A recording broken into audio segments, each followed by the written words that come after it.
అందరికీ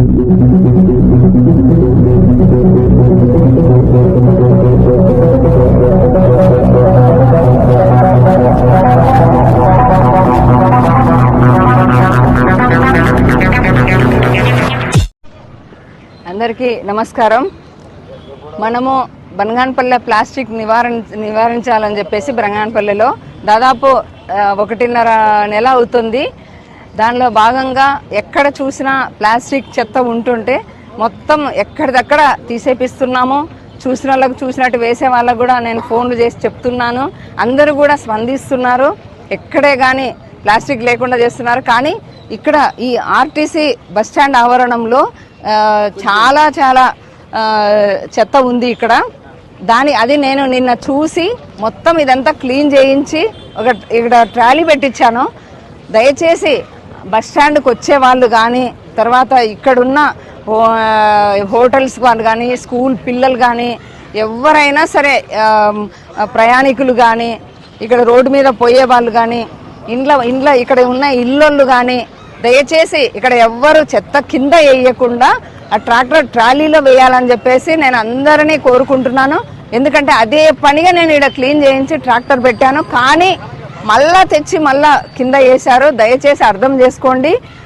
ఎవరైతే బనగానపల్లె క్లీన్గా ఉండాలనుకుంటారో వాళ్ళు ఖచ్చితంగా ట్రాక్టర్లో వేస్తారు.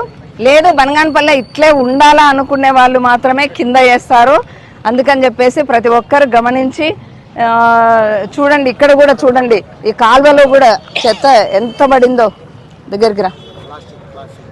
ప్లాస్టిక్ అంతా ఎట్లా పడి ఇప్పుడు నీళ్ళు ఎట్లా పోతాయి చూడు డ్రైనేజ్లో. నేను చెప్పేది అదే కదా, డ్రైనేజ్లో వాటర్ పోకపోతే మొత్తం ఇదంతా వాసన వస్తుంది. వాసన వచ్చి మీరే ఇక్కడ నిలబడుకుంటారు, బస్ స్టాండ్కి పోతుంటారు, వస్తుంటారు. అందరికీ ఈ వాసన వస్తుంటే ఏం బాగుంటుంది చెప్పండి. అందుకోసమే నేను ప్లాస్టిక్ లేకుండా చేయాలని చెప్పేసి అనుకున్నాను.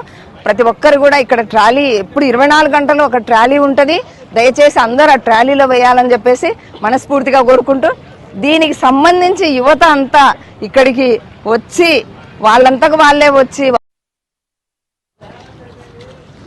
బనగానపల్లెలో ప్లాస్టిక్ నివారించాలని చెప్పేసి నేను దాదాపు 1.5 నెలల నుంచి నానన్న. అందుకని చెప్పేసి ఇక్కడ దాదాపు టౌన్లో మ్యాక్సిమం అందరు విన్నారు. చూస్తే రోడ్ల తగ్గింది. ఇప్పుడు బస్సులు వెళ్ళడానికి కానీ, లారీలు వెళ్ళడానికి కానీ చాలా ఇబ్బంది ఎదుర్కొంటుంటే ఆవులన్నీ అది రోడ్డు మీదనే పడుకొని, ఎందుకంటే డ్రైవర్లు దిగి దానిని తోలి పంపించినా అవి లేవకుండా ఉంటే అట్లే వెళ్ళిపోవడం కూడా జరుగుతూ ఉంది ఒక్కొక్కసారి. అందువల్ల ఆవులను కూడా నేను గోశాలకు తరలించాను. మీ సపోర్ట్ కూడా మాకు కావాలన్నా. మీరు చేయవలసింది ఏం లేదన్నా. ఆర్టీసీ ఆవరణం ఇక్కడి నుంచి మొత్తం ఆర్టీసీ ఆవరణంలో ఎవరే కానీ ప్లాస్టిక్ కవర్లు వేయకూడదు అని చెప్పేసి మీరు కొంచెం సీసీ కెమెరాస్ పెడితే కొంచెం బాగుంటుందేమో. బ్యానర్స్ పెట్టండి తప్పకుండా బ్యానర్స్ పెట్టండి. కొంచెం మీరు కూడా అనౌన్స్ చేస్తూ ఉండండి దయచేసి. మీరు మైక్ మామూలుగా అయితే అనౌన్స్ చేస్తుంటారు కదా, అది కూడా మీరు అనౌన్స్ చేస్తూ ఉండండి. ప్లాస్టిక్ వేయకండి. అక్కడ ట్రాలీ పెట్టాను, అదే పని నిన్న మొత్తం క్లీన్ చేయించి అది పౌడర్ అంతా చల్లించి నేను ట్రాలీ పెట్టాను. మళ్ళీ మార్నింగ్ వేశారు వచ్చి. అదే ఎందుకంటే సీసీ కెమెరాలు పెడితే ఎవరు వేస్తున్నారు అనేది నాకు తెలిసిపోతుంది. వాళ్ళని కొంచెం నేను పిలిపించి కూడా కొంచెం మాట్లాడడం జరుగుతుంది. మీ సపోర్ట్ మాకు కావాలన్నా.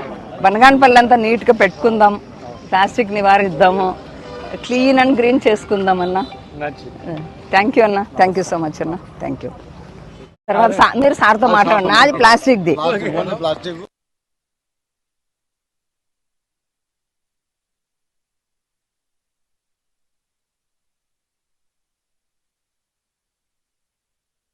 నా బనగానపల్లె నా ఆరోగ్యం కార్యక్రమంలో భాగంగా ఇందిరమ్మక్క గారు చేపట్టినటువంటి ఈ బనగానపల్లెలో ప్లాస్టిక్ నివారణ అనేటువంటి కార్యక్రమానికి ఈరోజు యువత అంతా బాగా స్పందించి ఈ బనగానపల్లె పట్టణంలో ఆర్టీసీ ఆవరణలో చెత్త ఎక్కడంటే అక్కడ వేస్తున్నారు.